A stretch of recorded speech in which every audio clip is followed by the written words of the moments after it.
सूर्याय नमः। ओम सूर्याय नमः। ओम भानुवे नमः। ओम भानुवे नमः। ओम खगाय नमः। ओम खगाय नमः। ओम पूषणे नमः। ओम पूषणे नमः। ओम हिरण्यगर्भाय नमः। ओम हिरण्यगर्भाय नमः। ओम मरीचे नमः। ओम मरीचे नमः। ओम आदित्याय नमः। ओम आदित्याय नमः। ओम सगते नमः। ओम सगते नमः। ओम अर्काय नमः। ओम अर्काय नमः। ओम भास्कराय नमः। ओम भास्कराय नमः। ओम सूर्यनारायणाय नमः। ओम सूर्यनारायणाय नमः। बोलिए सूर्यनारायण भगवान की जय। अब हम सभी से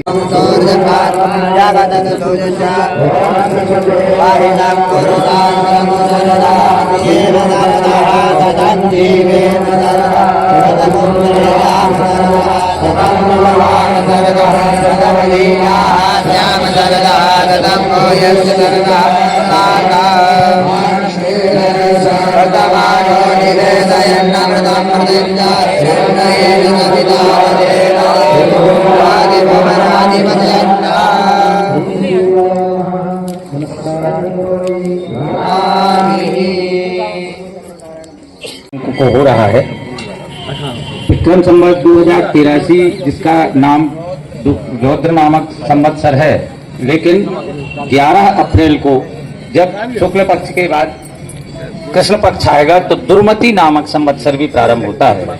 लेकिन चूंकि रौद्र नामक संवत्सर का प्रयोग हम अपने संकल्प आदि प्रयोगों में करते हैं, संकल्प का, अब रौद्र राजा है और मंगल जो है वो इस वर्ष के सेनापति। अब इस कारण से रौद्र नामक संवत्सर का अगर हम वर्षफल निकालें तो रौद्र नामक संवत्सर अपने नाम से ही प्रदर्शित होता है कि थोड़ा क्रोध, गुस्सा और वर्षा की कमी। दुर्मति का मतलब है दुर्बुद्धियों का प्रयोग, राजाओं के द्वारा थोड़ा सा अनिष्ट किया जाना, स्वयं राजाओं के द्वारा किया जाना, इस प्रकार का प्रदर्शन ये किया जाता है। रौद्र नामक संवत्सर का प्रयोग हम अपने संकल्प आदि में करेंगे, दुर्मति का नहीं करेंगे।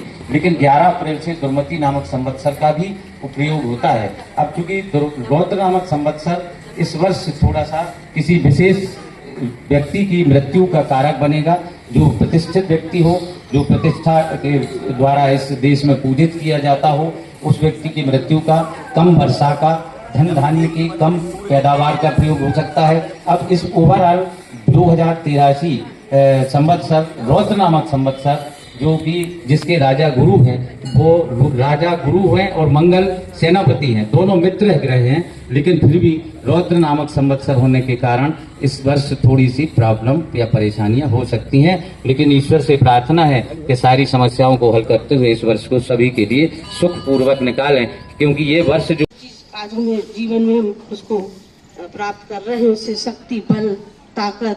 और क्योंकि जब इंसान विषम परिस्थितियों में आता है तो सब चीजें समाप्त हो जाती हैं। बस एक धर्म ही है और एक कर्म ही है जो हमें बचाए रखता है। और आज हमें आप सबसे जुड़ने का सौभाग्य प्राप्त हुआ। यह जो विधि है प्रत्यक्ष पूजन की बात है। हमारे मातृ देवो भव, पितृ देवो भव, गुरु देवो भव, अतिथि देवो भव और सूर्य देव, ये प्रत्यक्ष 5 देव हैं। बाकी देवों की उपासना तो हम करते हैं, लेकिन भैया जो हमारे सामने हमारे महाराज जी विराजमान है, ब्राह्मण देवो भव, भैया ये साक्षात भगवान की चलती फिरती मूर्तियां हैं। माता साक्षात घर में सर्व तीर्थमयी माता, सर्व तीर्थमयी माता, सर्वदेव मयो पिता। बोले माता घर में सर्व तीर्थों की मई है। तो हमारे माननीय पधारे जो उनसे निवेदन करना चाहेंगे कि संकल्प वाचन जो आज का संवत्सर प्रारंभ हो रहा है तो उसका संकल्प, और उसी के साथ साथ सभी से निवेदन है कि गीता का 15वां अध्याय सभी खोल लेंगे और सभी उसका सस्वर पाठ करेंगे। बोलिए गीता महारानी की। जाने क्या जादू भरा हुआ भगवान तुम्हारी गीता में, जब शोक मोह से घिर जाए, जब शोक मोह से घिर जाओ, तब गीता वचन हृदय लायो, कल्याण खजाना भरा हुआ भगवान तुम्हारी गीता में, भगवान तुम्हारी गीता में, भगवान तुम्हारी गीता में।